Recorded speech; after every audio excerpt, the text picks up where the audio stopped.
Listen, I know I make fun of Pokemon a lot on Retro Rant. Like, a lot. However, I really do love these games for being handheld RPGs, which essentially included 151 variant party members within a world which, for the original Game Boy, is quite massive. As I've ranted on before, there are several things to nitpick or gripe about, but there are 3 things about the first generation of Pokemon games that I absolutely hate. The first are puzzles, which have less to do about logic and more about trial and error, like the Silphco building and its teleporting tiles. The second is Rock Tunnel, for forcing you to teach your Pokemon an HM move which it won't be able to unlearn unless you want to go stumbling around a cave for a good half hour. Before you say anything about Rock Tunnel, I'd like to address someone. To the person currently typing in the comment box right now, I made it through Rock Tunnel and it was no problem and I didn't have Flash. Shut the fuck up!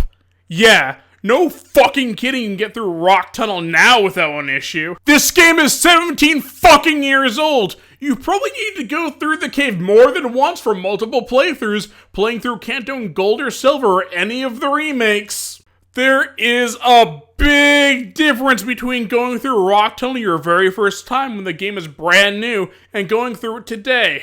Just like how it's a big difference playing through Ocarina of Time's Water Temple the very first time and going through it today. You have had years to figure this shit out. The third thing I hate about these games are psychic types. Any psychic type Pokemon is better than any other Pokemon in the first generation. Sorry, Blue Turtle.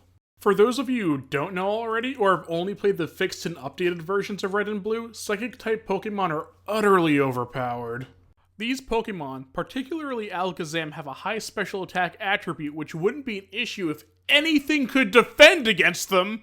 Nothing can resist psychic-type attacks other than other psychic-type Pokemon, which is awful since a common move they all possess, which is simply named Psychic, has a 100% accuracy.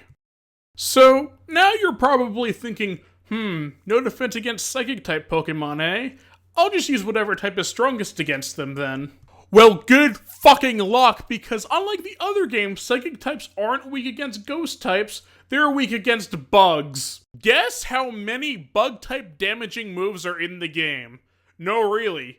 Guess. I'll even give you a moment.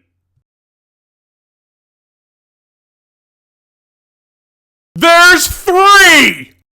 Leech Life, Pin Missile, and Twin Needle, none of which have a base power above 25. So yeah, if you want to pull out your old Pokemon game, just build your team with Blue Turtle, Alakazam, Hypno, Mr. Mime, Mew, and Mewtwo, because nothing's gonna stop you. Nothing can stop you at that point.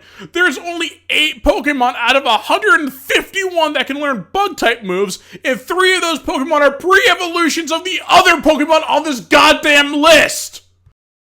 So here we are. You just saved the president of Kanto's largest corporation and resolved a hostage situation. Mind you, the hostage situation wasn't just the president of Silphco, it was all of Saffron City.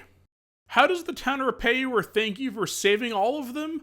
They don't. You still have to fight the 6th gym leader, Sabrina. You walk in the gym and FUCK! Fuck! Fuck! Fuck!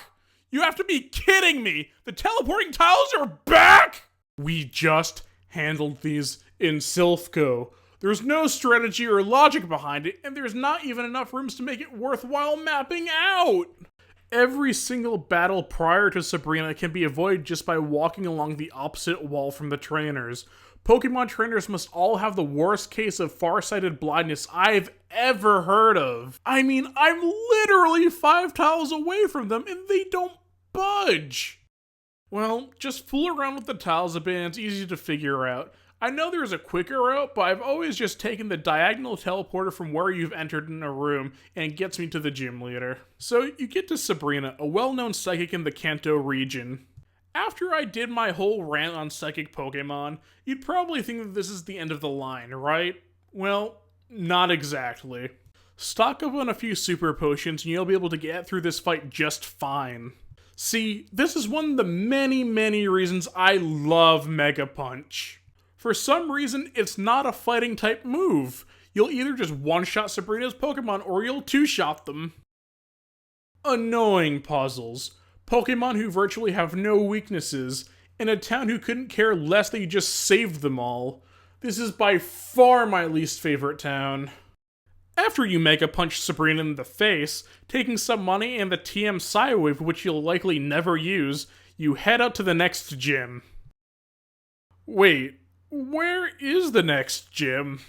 Do the impossible, see the invisible. Bro, fight the power. Touch the untouchable, break the unbreakable. Bro, fight the power.